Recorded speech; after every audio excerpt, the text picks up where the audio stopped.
क्या आप जानते हैं कि एक ऐसी एकादशी भी है जो ऋषिमुनियों के तप भंग होने के पाप को भी क्षमा कर देती है। आज 15 मार्च को वही पावन पापमोचनी एकादशी है। आइए सुनते हैं वह पौराणिक कथा जिसे सुनने मात्र से अश्वमेध यज्ञ के समान फल मिलता है।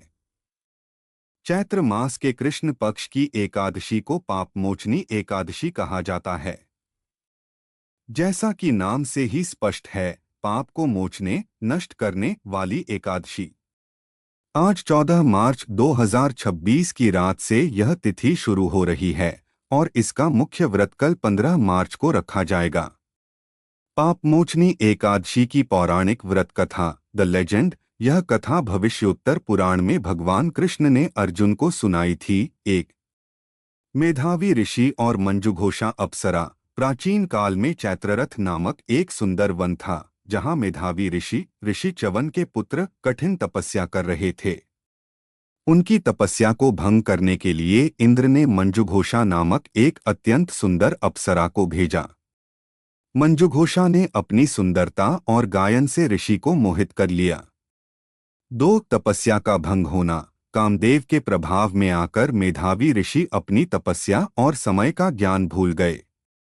वे कई वर्षों तक मंजुघोषा के साथ भोगविलास में मग्न रहे।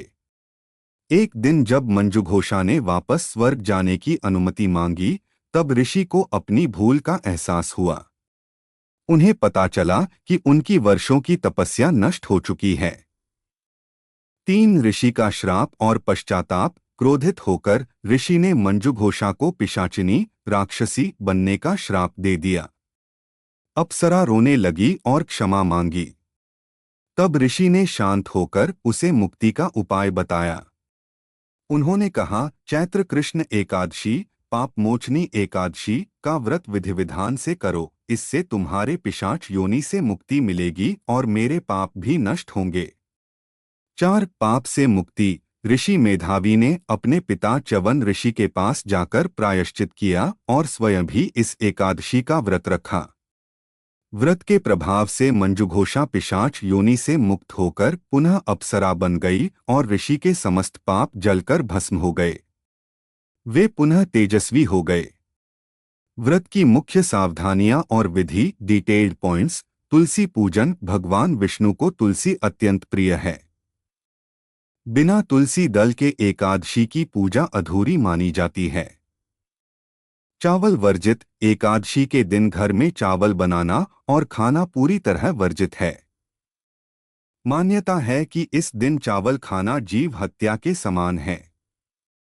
ब्रह्मचर्य और वाणी। इस दिन केवल शारीरिक व्रत नहीं बल्कि मानसिक व्रत भी रखें।